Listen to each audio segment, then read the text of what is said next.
నిన్న తెలంగాణ ఆవిర్భావ దినోత్సవం. మీరు చూస్తే ఈ రోజున ప్రతి పేపర్లో అడ్వర్టైజ్మెంట్సే ఎక్కువ ఉన్నాయి. ఓకే, ఒక సైడ్ ఒక 2-3 ఉన్నాయి. అంటే వార్తలు ఎక్కువ ఏం లేవు. వార్తలు ఎక్కువ ఏం లేకపోయినా మనం బయట విషయాలే ఎక్కువ మాట్లాడుకుంటాం, పేపర్లలో తక్కువ మాట్లాడుకుంటాం. కాబట్టి అయినప్పటికీ నిన్న తెలంగాణ ఆవిర్భావ దినోత్సవం సందర్భంగా యావత్తు 4 కోట్ల మంది జనాభా ఎవరైతే తెలంగాణ ప్రజలు ఉన్నారో, ముఖ్యంగా మన ఉద్యమకారులు ఉన్నారో, సో వీళ్ళందరూ కూడా ఎన్నో ఎక్స్పెక్టేషన్స్ పెట్టుకున్నారు. అరే మా రేవంత్ రెడ్డి గారు ఇది చేస్తారేమో, Congress party government, Congress government అదే అనౌన్స్ చేస్తుందేమో, ఇదే అనౌన్స్ చేస్తుందేమో. అంటే అంత పెద్ద తెలంగాణ ఆవిర్భావ దినోత్సవము ఏదో ఒక సింపుల్గా అయిపోయినట్టు అనిపిస్తోంది. ఇంకొన్ని దగ్గర అయితే జాతీయ జెండా ఎగిరేసినారండి. తెలంగాణ జెండా కాకుండా జాతీయ జెండా ఎగిరేయడం జరిగింది. సో వీటన్నిటిని కూడా మనం ఏ రకంగా చూడాలి? అండ్ అలాగే మనం నిన్న మాట్లాడుకున్నాము, తెలంగాణ ఆవిర్భావ దినోత్సవం సందర్భంగా తెలంగాణ ప్రజలకు ఏ ఒక్కటన్నా అనౌన్స్ చేసినవా? అంటే అధికారం కాంగ్రెస్ అధికారంలో ఉంది. కాంగ్రెస్ అధికారంలో ఉన్నటువంటి సందర్భంగా తెలంగాణ ఆవిర్భావ దినోత్సవం రోజున ఏదన్నా ఒకటి ఉద్యమకారుల కోసం అన్న అట్లీస్ట్ 4 కోట్ల జనాభా పక్కన పెడితే ఏ తెలంగాణ ఆకాంక్షల కోసమైతే, కళల కోసమైతే కళలు కన్నారో, కొట్లాటలు లాటి దెబ్బలు తిన్నారో, ఎన్నో త్యాగాలు చేసినారో, మరి ఆ త్యాగాల మధ్యలో ఆ త్యాగాలు వృధా కాకుండా మా తెలంగాణ ఉద్యమకారులకు మీరిస్తానన్న హామీలు ఎక్కడా? తెలంగాణ ఉద్యమకారులకు మీరిస్తానన్న హామీలు ఎక్కడా? అమరవీరుల త్యాగాలకు విలువ ఎక్కడా? కాంగ్రెస్ మేనిఫెస్టోలో ఉద్యమకారులను సెంటిమెంట్ పెట్టుకొని, అంటే గత ప్రభుత్వం ఏం చేయలేదు, కేసీఆర్ ఉద్యమకారులను మోసం చేసిండు, కేసీఆర్ అమరవీరుల త్యాగాలను మోసం చేసిండు, బీఆర్ఎస్ పార్టీ అందరినీ మోసం చేసింది అని చెప్పి కాంగ్రెస్ పార్టీ అధికారంలో రావడం కోసం మేనిఫెస్టోలో మళ్ళా మా ఉద్యమకారుల యొక్క వీక్నెస్ తోటి ఆడుకొని, ఆ వీక్నెస్ నే ప్రధాన ఎజెండాగా పెట్టుకొని ఆ సునీల్ కొనుగోలు ద్వారా చాటింపు చేయించి, చాటభారతం అంటూ చాటింపు చేయించి మేనిఫెస్టోలో పెట్టిన తర్వాత ఇంకా ఏడాదిన్నర అయిపోయింది.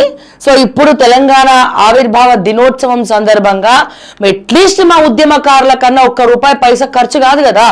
వీళ్ళు ఇస్తారన్న 250 గజాల స్థలాన్ని, గవర్నమెంట్ ల్యాండ్ మన తెలంగాణలో చాలా ఉంది.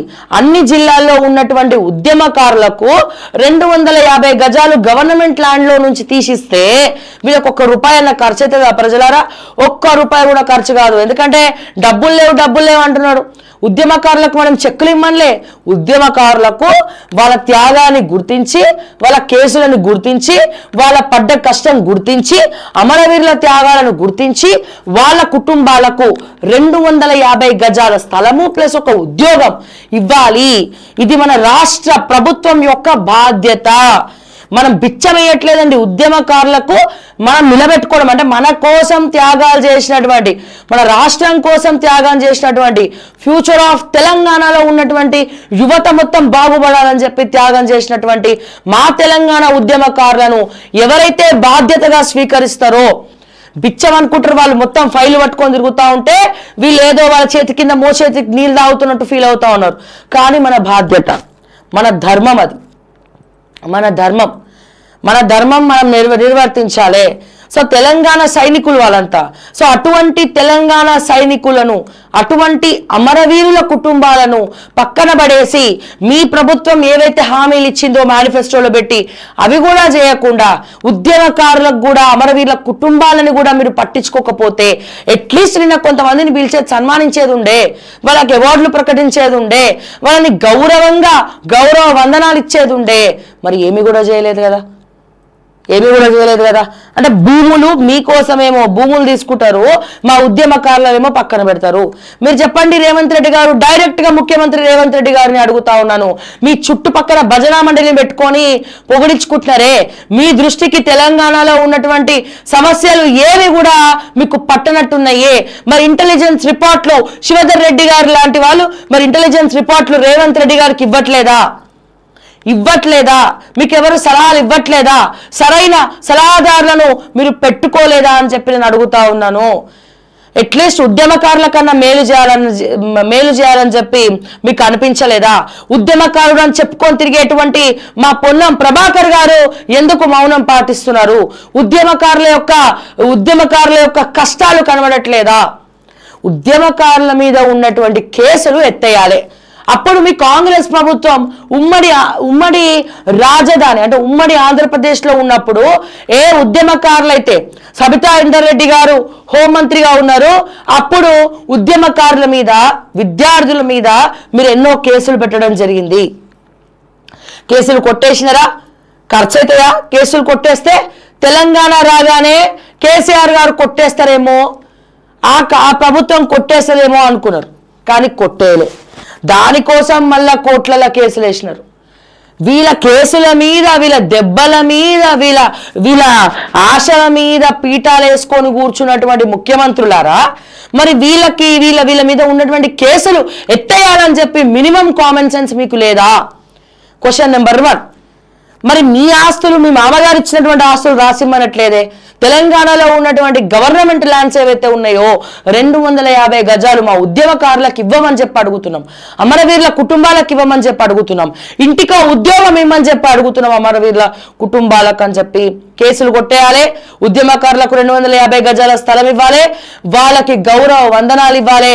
వాళ్ళ ఆత్మాభిమానాన్ని, ఆత్మ గౌరవాన్ని, ఆ కుటుంబంలో ఒక ఉద్యమకారుడు ఉన్నారా అని చెప్పి చరిత్ర చెప్పుకోవాలి, చరిత్ర మాట్లాడుకోవాలి.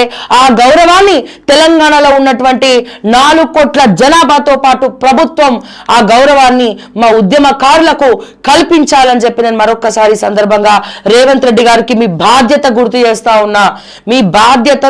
చేస్తా ఉన్నా. మీరు సంక్షేమ పథకాలు పక్కన పెట్టేసినారు, గాలికి వదిలేసినారు. 6 గ్యారంటీలు అని చెప్పి 7వ గ్యారంటీగా చెవులో పువ్వు పెట్టినారు. మా ఉద్యమకారుల ఆకాంక్షలు కూడా మీరు నెరవేర్చకపోతే ఇక మీరు ముఖ్యమంత్రి పీఠంలో కూర్చుంది కూడా వేస్టే అని చెప్పి నేను మరొక్కసారి రేవంత్ రెడ్డి గారికి చెప్తా ఉన్నా. ఇవన్నీ మాట్లాడుతున్నందుకు మీరు కేసులు పెడతారు, నేను మెంటల్గా ప్రిపేర్ అయిపోయినాం. మనం అన్ని బురదలో దిగినాక బురద మొత్తం అంటించుకోవాలి. మీరు కేసులు పెట్టినా పెట్టకున్నా ఏం చేసినా మా ప్రశ్నించే గొంతుకలు ఆగవు. ఖచ్చితంగా ప్రజల పక్షాన మేము మాట్లాడతాము.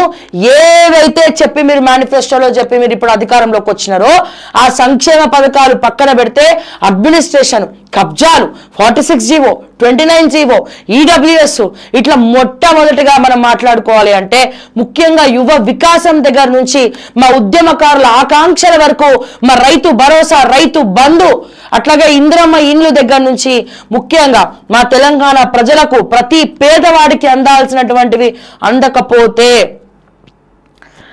ఇట్లాగే ప్రశ్నలు ఇంకా ఎదురవుతూనే ఉంటాయి అని చెప్పి నేను మరొక్కసారి రేవంత్ రెడ్డి గారికి నేను రిక్వెస్ట్ చేస్తున్నానా, ఆర్డర్ చేస్తున్నానా, ఏం చేస్తున్నానని మీకు చెప్తా ఉన్నాను.